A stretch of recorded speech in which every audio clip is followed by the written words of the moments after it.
Hey everybody, so we're deep into October now, and the fall season is probably my favorite season of the four.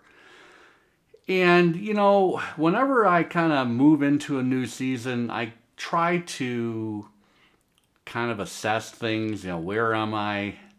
What are my goals? Um, what's going on with my vinyl collection, my setup?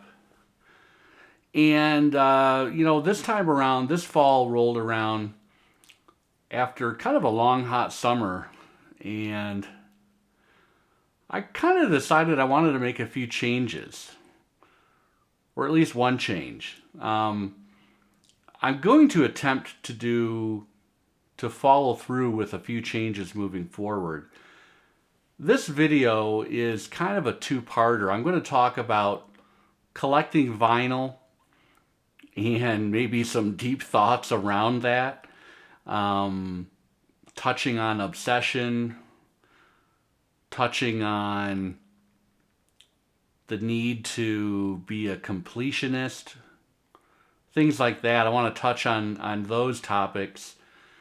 And then part two, I've had a big change in my system, in my rig, and I'm going to walk you through that change. So stay tuned. This is going to be a fun one.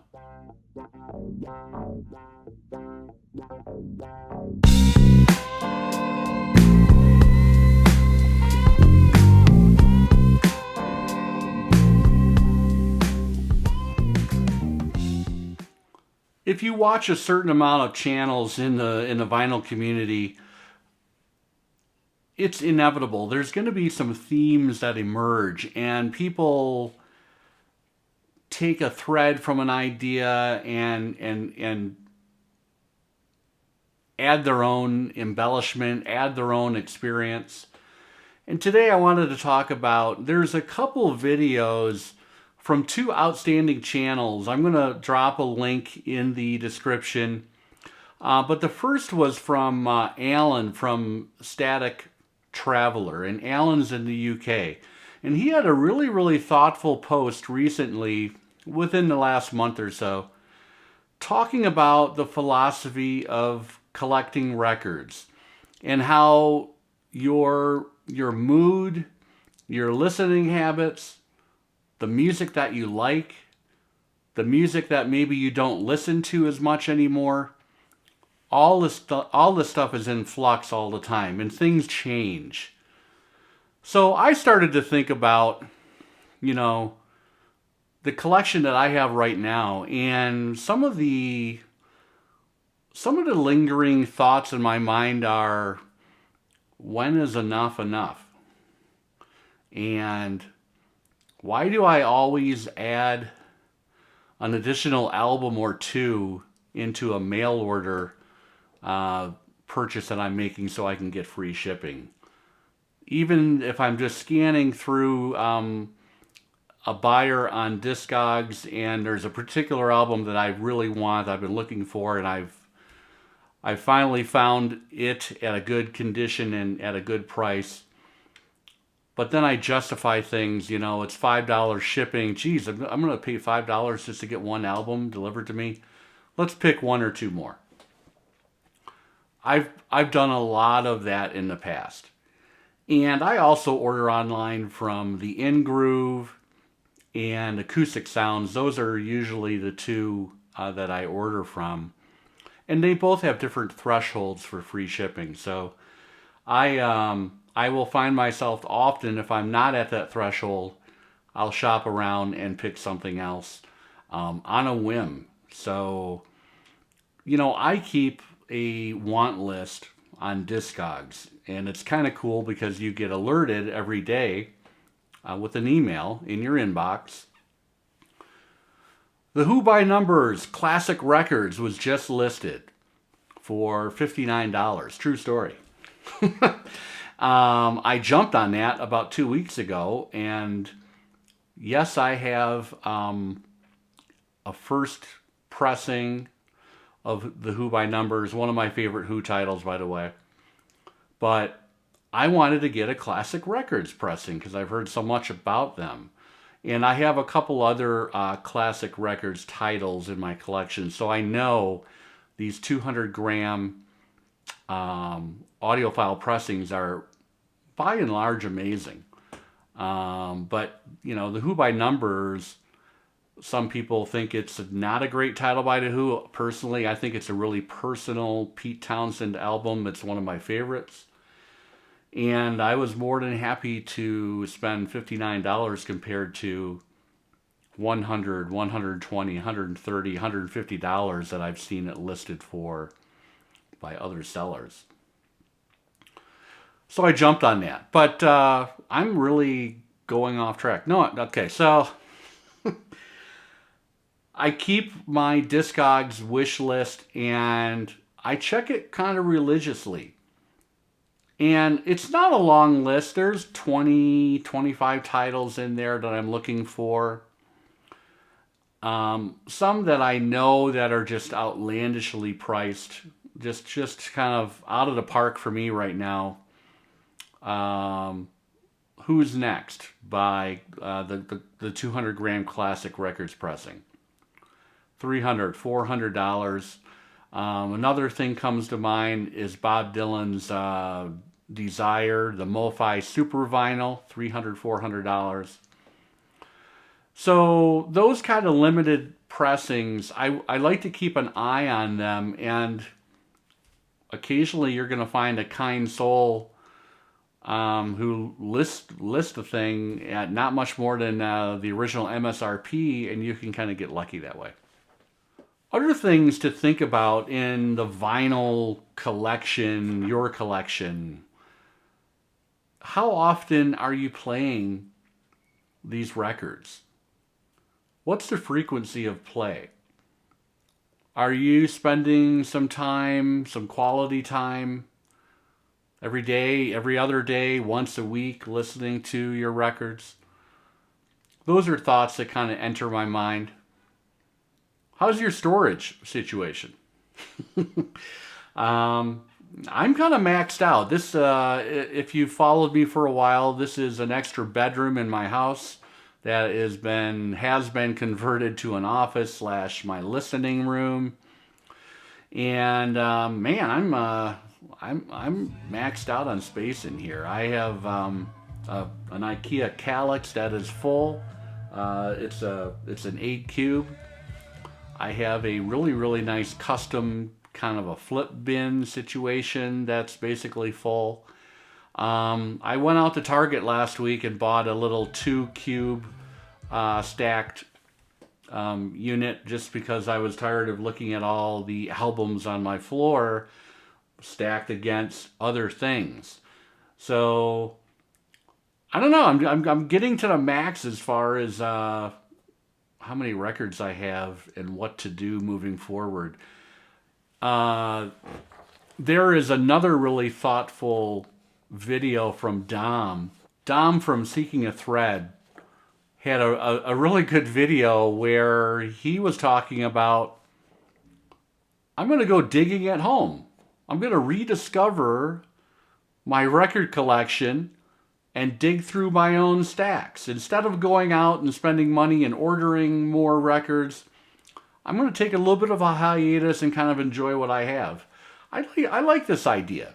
You know, but I'm at lunch today. I've got my phone out and I'm on some Facebook group, a Grateful Dead Jerry Garcia thing. And lo and behold, there's the Jerry Garcia Band 30th anniversary 5 LP 180 gram set, gold foil collector's edition, $89.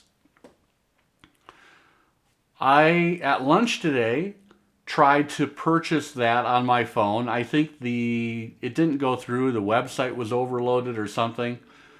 And I'm thinking again about, you know, how often will I listen to that? Do I really need that?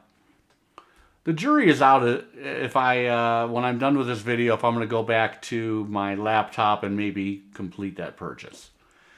But those are just kind of some of the things that are floating around in the vinyl community lately.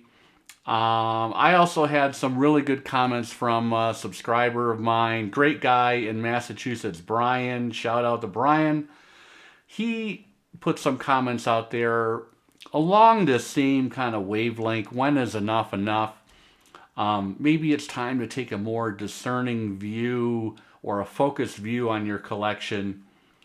Personally, I want to try and move that way. There's another kind of a mantra out there, and it's called buy better, buy less. So if you've watched me for a while, I kind of try to live by that theory. I wear a watch that I purchased in 1997. It's an expensive watch. It's manufactured in Switzerland. It's one of those. But I haven't had a need to have multiple watches and go through things that will fall apart.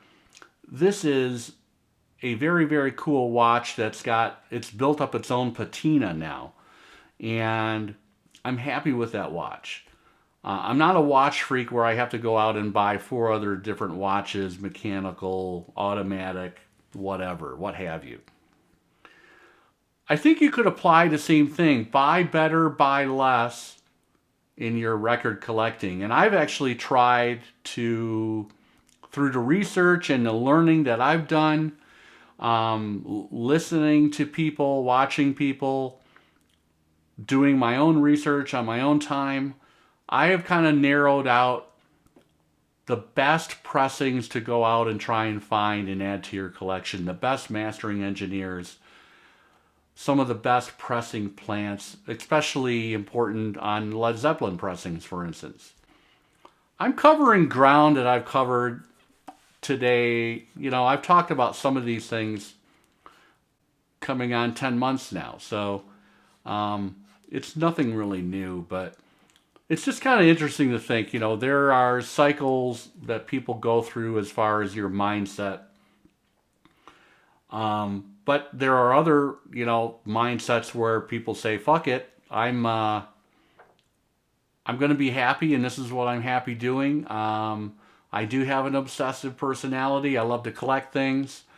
I'm going to go buy the records that I want and I'm going to enjoy them. Now, that's the key thing. Hopefully that collector that I'm talking about is going to enjoy the collection.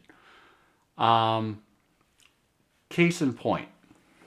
I recently made a purchase at the In Groove, and it was one of those situations where I had not hit the free shipping threshold, and I thought, well, I'm going to go choose another album.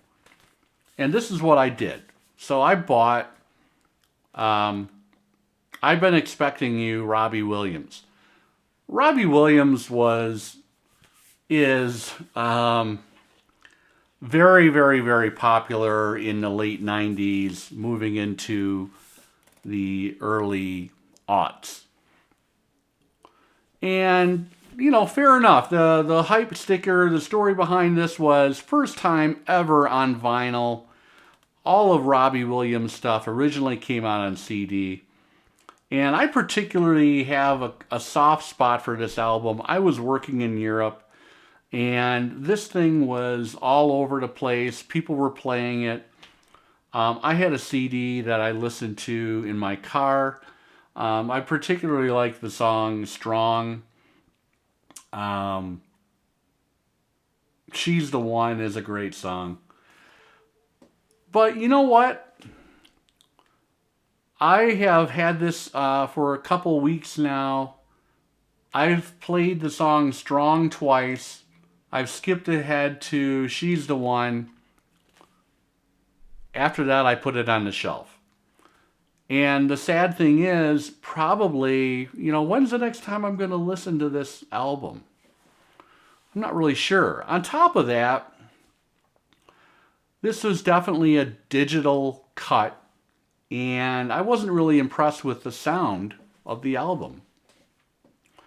It was pressed fine, everything was centered, it was flat, but the sound from this album, kind of thin, kind of brittle, you could definitely tell it was a digitally cut album. And this is something that I purchased on a whim. That was, 26 bucks, I think. And that's what I'm talking about. I'm going to maybe be a little more disciplined in the future.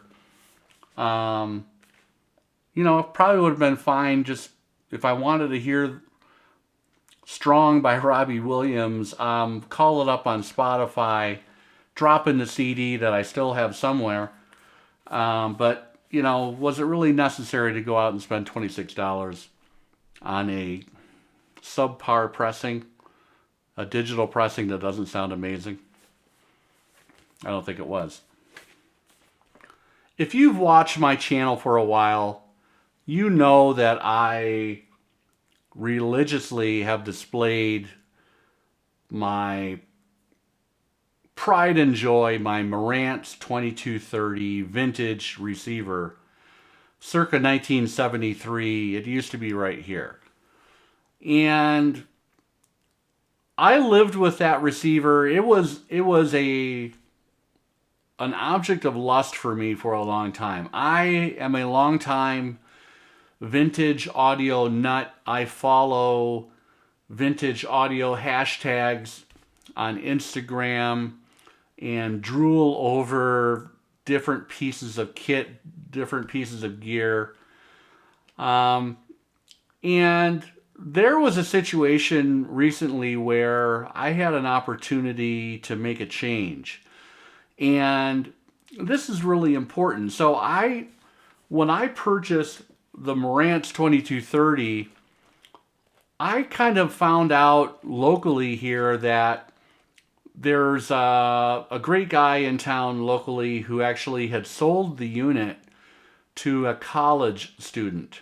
And I kind of got lucky with this. So this college student posted the Marantz for sale on Facebook Marketplace at a very, very reasonable price. He was in a bind. He needed cash to go see his girlfriend in Alaska, needed to buy plane tickets. So I definitely scooped up that Marantz. And luckily, I found out that a local guy named Lance had actually just finished servicing the unit, installing new bulbs, new capacitors, etc., etc. He had purchased it, I think, from someone in Wyoming, which is just north of us here in northern Colorado. So it all turned out fantastic. On top of that, it had, one of the WC22 Marantz original veneer cabinets, which made the thing look fantastic. Long story short, I was in touch with my local friend Lance again. He recently purchased a record collection here locally, and the guy had a McIntosh integrated amplifier, the preamp and amp unit, which was an MA 6001. This is it right here. This thing is in fantastic condition. I struck a deal. I traded the Marantz back to Lance, threw in some money as well, and then I was able to source a reproduction cabinet from Audio Classics. They're a well-known vintage McIntosh dealer in New York State. In fact, I found out that their facility is across the street from the McIntosh plant. Very, very cool. Anyway, so this all came together for me over a couple weeks. The other good news is I know the individual that I purchased it from. I know that he purchased it from the original owner. Lance was going to go ahead and he had purchased a recap kit and was going to go through the motions and bring this unit up to speed. He was pressed for time. And in passing, he found out that, I was very, very interested in and had been actively looking for a vintage McIntosh integrated preamp amp unit. I had been looking at a 6200, which was the next generation after the 6100. But this was in such clean, fantastic condition. And the other interesting thing is here locally we have a gentleman who's retired who is like McIntosh certified. So he went ahead and I basically picked up this unit and brought it to the gentleman. He told me it would take him 2 weeks. This guy has a third stall garage at his home. There were 30 McIntosh units stacked very, very neatly, very carefully, waiting to be serviced by this guy. Anything from monoblocks to receivers to 6100s, tuners, CD players, turntables. It was amazing. Everything McIntosh. So this is what I got back from the gentleman. And this is the way you want to purchase a vintage piece of gear, okay? You want to know the path of ownership. So what was the chain of ownership on the unit? In this case, like I said, there was an original owner who purchased the unit in 1976 and recently sold it. And I had purchased it. So it doesn't get much better than that. But this is what I had done on October 16th. Is when I went and picked up the completed unit. This is a McIntosh stereo integrated amplifier, model MA 6100. Repairs: replaced electrolytic capacitors, supplied. Replaced LEDs, supplied. Cleaned and checked, installed. Escutcheon plate. Replaced missing screws.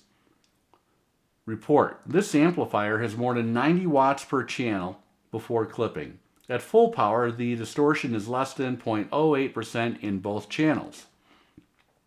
Hum and noise are down 100 decibels. Total for the job, $120. Money well spent.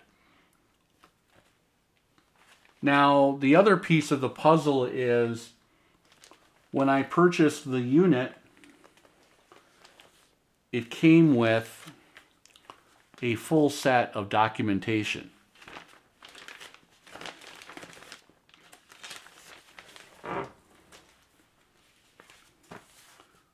I've got the original owner's manual.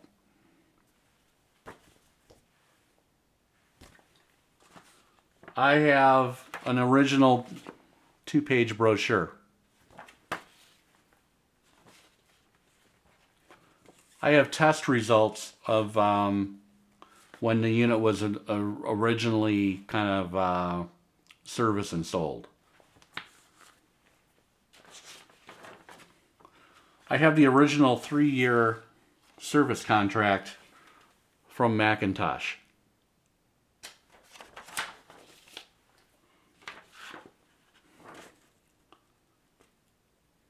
And I have the original date of purchase being November 1st, 1976.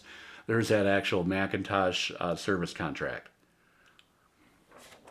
It doesn't get much better than this, guys and ladies. First of all, you find a very, very clean unit. I wanted to go all out. These things look naked without the cabinet. This is a gorgeous, gorgeous reproduction cabinet, if I don't say so myself. And this thing pops with all of the new bulbs that have been installed, the LEDs. Let's talk about the sound. I'm kind of spoiled. So, as I mentioned, my previous kind of heart and soul of the system was the Marantz 2230. It's a legendary vintage receiver. The 2230 to 2270, a few others are considered the creme de la creme as far as the vintage Marantz receivers are concerned. The MA 6100s are very, very well regarded. All of these integrated preamp amplifiers that McIntosh put out are great units to have if they're in healthy condition. They've been reconditioned, reserviced, recapped. I can definitely assure you that this has been recapped. Another fantastic thing that the local repair guy gave me is here's everything that we pulled out and replaced. Very, very, very cool. No questions, no mysteries. The sound. I am hearing a definite improvement in the sound. I have Boston Acoustics A200s. This is a vintage speaker from the late 70s into the early 1980s. I have a Sony PSX70 turntable that I purchased over 10 years ago that I'm holding on to still. But just replacing this, switching the Marantz, which is the creme de la creme on vintage Marantz, to the McIntosh, everything is just kind of a little more punchy, a little more enveloping. There is new separation, new nuances in different instruments that I have not heard before on a variety of recordings. And I'm just going to kind of cycle through with you guys and ladies kind of a list that I recently went through when I got this up and running. And, you know, this is an age-old topic as well. What's your reference? What is your reference copy or pressing or piece of music that you use to test out a new stereo or a new piece of equipment or those new speakers? This is I kind of took this. It basically, I was going to test out 2 or 3 different pieces of music and call it good, but I was just continued to be amazed at the definition, the detail, the just bliss that I was hearing emanating from this McIntosh unit. So I started things off when I did my testing with Babylon Sisters. I just wanted to play one song, and this, of course, is Gaucho Steely Dan, a very, very well recorded recording. And this particular pressing is the master disc, mastered by Robert Ludwig. Just a gorgeous, gorgeous recording.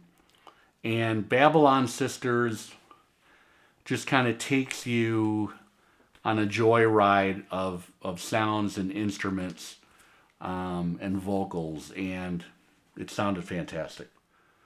The next thing I did is I wanted to listen to the song Industrial Disease from Love Over Gold, Dire Straits, 1982. This is also a master disc pressing. Curiously, it is credited to Robert Ludwig, but I've got BK in the dead wax, which stands for Bill Kipper. There's been several shootouts. Go check out the Steve Hoffman forum. And many, many, many people regard this as the best. This is kind of a personal touchstone album for me. I've talked about it in the past. My parents, when I was growing up, had a turntable in the living room. And this is one of the first albums that I can remember kind of picking up, reading the liner notes, figuring out how to play a record on a turntable. And I'm in love with this album so much, I went out and found the 200 gram classic records. Bridge Over Troubled Water. Listening to this again recently with this new system. Just the shimmering. I wanted to switch it up and listen to some other genres as well. So I threw on Yusuf Lateef Eastern Sounds. This is actually a very reasonable OJC, Original Jazz Classics pressing. And this is available out there. It's around. I paid $23 for this. And there's a debate out there about whether or not it was cut from the analog tapes or if it was a digital remaster from a copy of a analog tape. Doesn't matter. This thing just sounds incredible. And the dynamics, the separation, there's a lot of quiet parts that this is a dead silent pressing. They have reproduced that Prestige label. But man, very, very happy with Yusuf. I had to throw on late in the evening the Paul Simon track from One Trick Pony. This is a Sterling Sound pressing. Ted Jensen is a mastering engineer. I've got a whole video on Ted Jensen. Thing sounds amazing. And I thought, you know, we should definitely try some audiophile pressings to see what they sound like. And they didn't disappoint. There is the iconic debut album from the Cars. This is a single 33 1/3 album. And I think I played Moving in Stereo. And I was very, very happy with what I was hearing. I was really eager to give this next album a spin, although I just put on one track, and that was Whole Lotta Love. This is the infamous RL cut, the Hot Mix, Led Zeppelin 2. I am very, very lucky to have a near mint copy of this album that I found earlier this year. First of all, I played this on another vintage receiver that I have, a Harman Kardon 730. That sounded amazing. I played it on the Marantz. That sounded amazing. Put it on with the McIntosh powering this system now. Unbelievable. The soundstage is huge. The cymbals, you sound like you're in the room with Bonham, or maybe the stairwell, wherever it was recorded. Wow. This is another kind of an audiophile quality sleeper pressing. This was mastered at Precision Mastering. Stephen Marcusson. I've got a video out there highlighting some of his pressings. And the whole kind of scat, Tom's Diner, the lead track, moving into Luca, just bright sounding, full, just a great recording, and it sounded amazing the other day as well. This is the Robert Ludwig pressing with the early first issue embossed cover. For Those About to Rock. And I played For Those About to Rock, We Salute You, and Let's Get It Up. Big, big, big soundstage on this album. Very, very, very punchy. Crunchy guitars. Just sounded amazing. I recently watched the Velvet Underground documentary on Apple TV. Very kind of an avant-garde watch. But hey, that's who and what the Velvet Underground were. So it kind of sent me a bit of a Lou Reed rabbit hole. And again, you know, this is Coney Island Baby. I have not listened to this probably in over a year. It's on my shelf. It's in my Lou Reed area. And it's, I think this was a 2016 remaster, you know, and overseen by Lou Reed. Probably a digital cut, but it sounds very, very, very good. Very happy with the sound of this. standout track is Coney Island Baby, the last song on side 2. Some incredible guitar work by Bob Kulick on this album as well. Coney Island Baby. Okay, finally, I mentioned this earlier in the video, but I am on a search for an original first press of Who's Next, an affordable copy. And I've been watching it on Discogs. There were a couple copies at a recent record show I went to in Denver that were just astronomical. I mean, the guy's pricing was ridiculous.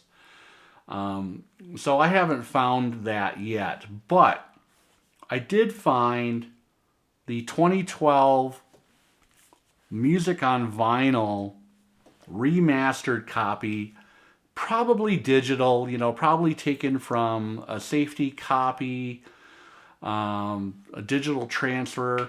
There's some chatter about this pressing online. This thing sounds amazing. Okay, I put on Baba O'Reilly the other day with the McIntosh powering this whole thing. The kick drum from Keith Moon, I felt it in my bones. The shimmering cymbal crashes in Baba O'Reilly, the synth kind of bubbling in the background, the layered sounds. There's a stinging Pete Townsend solo that everybody knows in that song. This is an excellent copy of this album. If people are looking for something that sounds great, this has got a full sound stage.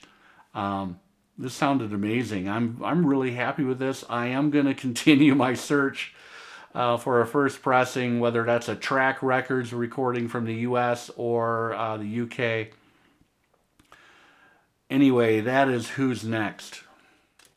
That's the update from here in October. I hope you enjoyed the video. Thank you for watching.